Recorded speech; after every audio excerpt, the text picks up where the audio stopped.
یا ریاضي چې موږ تاسو ورته وایو چې د ریاضي د ساينس اف کوانټیټي ورته ویلی سو د ساينس اف کوانټیټي څو تعداد دی وایي 10,000 افغانۍ راکړه اوه 10,000 افغانۍ دا 10,000 چې دی دا کوانټیټي سوله که نه سوله کوانټیټي یعنی 10,000 دانې دا کوانټیټي سوله اوه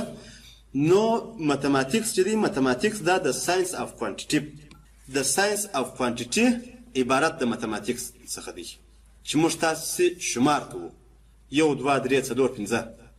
ورپسې مت چې دی مت د ډیرو نورو علومو لپاره تقریبا یو دروازه غوندې ده چې موږ تاسې نورو علومو ته ننوځو موږ تاسې شاید دا اورېدلي وي چې د ریاضي چې د مغز دغه کوي پراخه کوي یا زموږ منطق قوي کوي که چیرې زه مثلا دوه عدد سره جمع کوم یا منفي کوم یا مثلا د اکس جواب پیدا کوم یا مثلا د وای جواب پیدا کوم دا زما څخه فکر غواړي اوه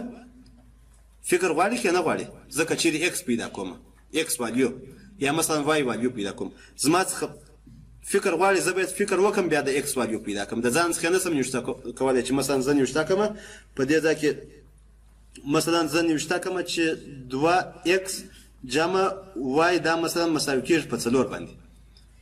دا چې مثلا 2x جمع وای مساوي کېږي په 4 باندې زه د خپل ځان څخه نسم کولی چې ودې ته 2 قیمت ورکړم او x مثلا 1 قیمت ورکړم دا د خپل ځان څخه نس کېدی حتما یو فکر غواړي چې زه دغه معادله حل کړم اوه دغه فکر چې زه کوم دا یو قسم دا رقم دی د فکر څخه در مخه اکثره کسان وایي سپورټ وکړي اوه یا ولاړېږي کښته کېږي یا اوسپنې پورته کوي یا ځغلي یا مثلا کراټه کوي یا فوټبال کوي یا والیبال کوي یا باسکټبال کوي په څه خاطر یې کوي په دې خاطر باندې چې د عضلې قوي سي اوه د عضلو د قوت دپاره یې کوي پورته کښته کېږي د دې په خاطر باندې چې د پښو درد پیدا نه کړي پښې درد ونه کړي اوه یا مثلا اوسپنې پورته کوي د دې لپاره چې دغه عضلې غټ سي صحیح دی نو دغه د ریاضي چې دا یو قسم د مغز دپاره سپورټ دی چې د دې په واسطه باندې موږ تاسو کولی شو چې خپل مغز پراخه کړو مغز څنګه قوي کوي موږ تاسې که چیرې یو سوال حلوو د هغه سوال د حلولو لپاره موږ تاسې فکر ته ضرورت لرو تاسې یو شی زه نه پوهېږم چې تاسو ټرای کړی دی که نه یې ټرای کړی کله چې تاسې د یو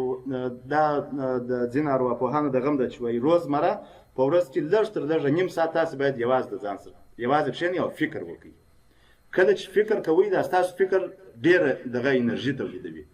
بیا ډېر مسایل ستاسو په فکر کې راګرځي چې تاسو وختي مثلا بغیر له دې څخه چې تاسو اوس مثلا په صنف کې ناست یاست کله چې نیم ساعت یوازې کښېنئ په یو شي کې فکر وکړئ مثلا یو مشکل په نظر کې نیسئ د دې مشکل لپاره که چیرې اوس یوه حل لاره په نظر باندې درځي کله چې تاسو فکر کوئ د هغه لپاره بیا وروسته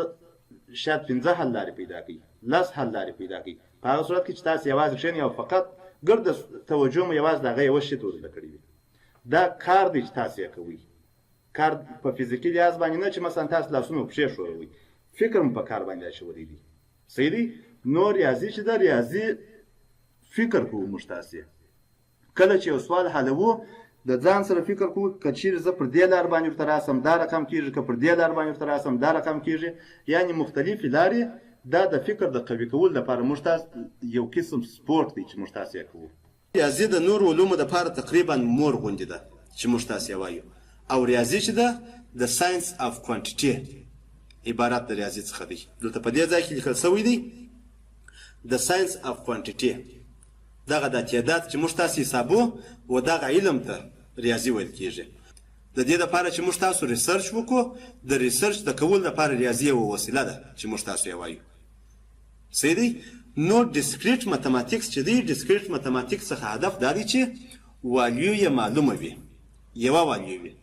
یا مثلا یعنی مخصوص حد درکړي مثال زه ستاسو څخه پوښتنه کوم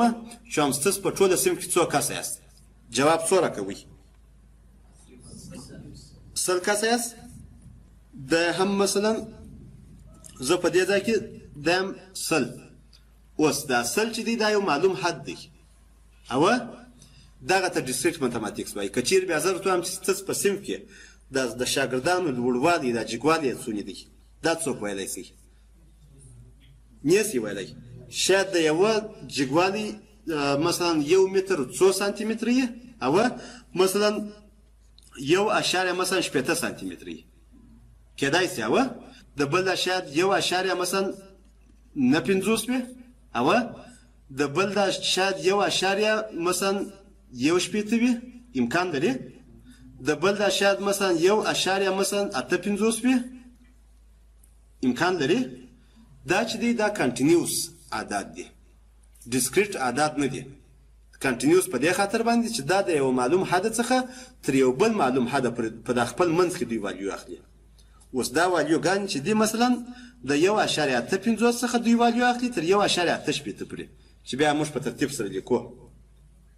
او یعنی په تاسو کې څوک نشي راټولای چې د دې صرف د شاګردانو لوړوالي یا د قد اندازه چې ده هغه مثلا 1.8 د ټول ده نسی ویلی و